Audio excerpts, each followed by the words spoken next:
I want to talk about the ketogenic diet. It's probably the number one thing that Lisa and I get questions about. Losing weight was never the main reason for trying out keto. We just wanted to be healthier. As many of you know, I've been battling stage 4 colon cancer for 5 years now. So, what can we do to go another 5 years or even longer? So, we started the research, and it became evident pretty quickly that cancer feeds off sugar. So I needed to reduce my sugar intake, specifically from processed foods. So I needed to change the way that I ate. We started keto about 7 months ago, and I dropped 40 pounds fairly quickly. I started tracking my weight at 210 pounds, and I've been heavier than that.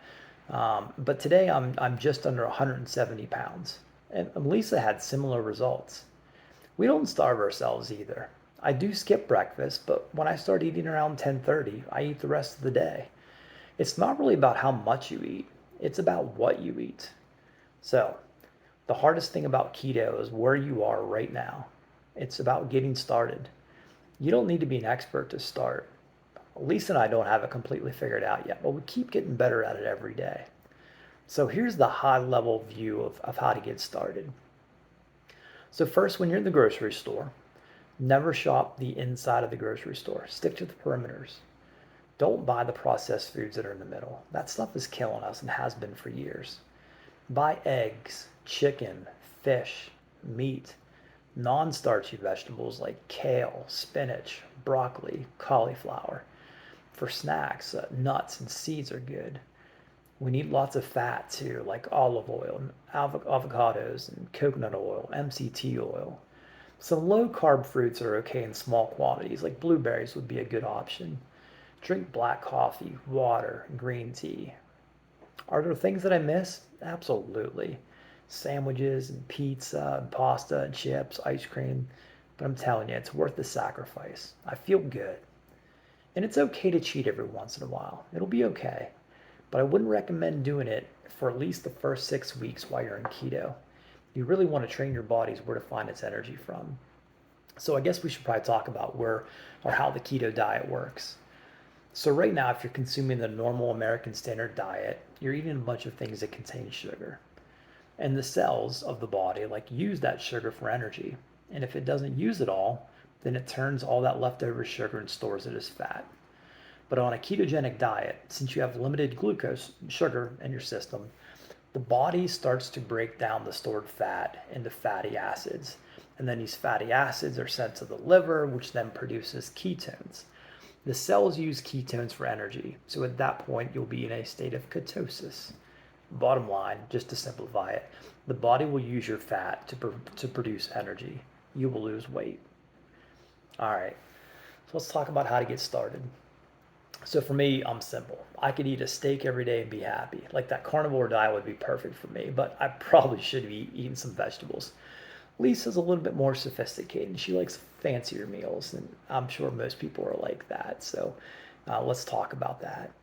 She finds the majority of her recipes on Pinterest, but I'm sure there's other places on the internet as well. And we've got a couple from some keto books. There's meal ideas everywhere, but here's a couple of our favorite ones: creamy chicken and asparagus casserole, chicken fajitas without the wrap, queso soup, pork chops with Asian slaw, steak with steamed cauliflower, keto meatloaf it's loaded with peppers and onions and a side of steamed broccoli. I love a smash burger without the bun, of course, but a good quality cheese, not American, bacon, mushrooms, onions. And it's amazing that in just a matter of 6 weeks, how your taste buds can change. We don't crave those bad things anymore. Like, for example, yesterday we had pork and sauerkraut for supper. And Lisa forever has always put brown sugar on the kraut to make it less tart, less sour. Um, Not even a thought anymore. Like, don't crave the brown sugar. For me, I drink green tea all day. And when I first started drinking that, it was disgusting. Like most people, when I tell them I drink green tea, they're like, "Yeah, I love it too." But they get it from the store and there's sweeteners added. Nothing. Same with my coffee, black. And I promise you, you will start to crave it. So let's talk about where it can get hard. If you don't plan your meals, there's nowhere to get a quick meal. Like you're not going to McDonald's, you're not going to Burger King. There's really not very many good options. So you have to plan your meals every day to be successful. I mean, if you go to a restaurant, it's a little bit different. For instance, I love steak, so we enjoy going to Texas Roadhouse. Now I'm not getting the rolls there. I'm getting a steak and I'm getting a side salad. If you're eating at another restaurant, get the house salad with steak or chicken. A good vinaigrette dressing is probably the best dressing choice, but I usually end up getting ranch. All right, so if you want to try this thing, you need to start planning next week's meals now. Let's just do this one day at a time, 1 week at a time. And before you know it, you'll be 6 weeks in. It's easy at that point. 6 weeks could change the rest of your life. 6 weeks, that's 42 days. You can do anything for 42 days. Let's go.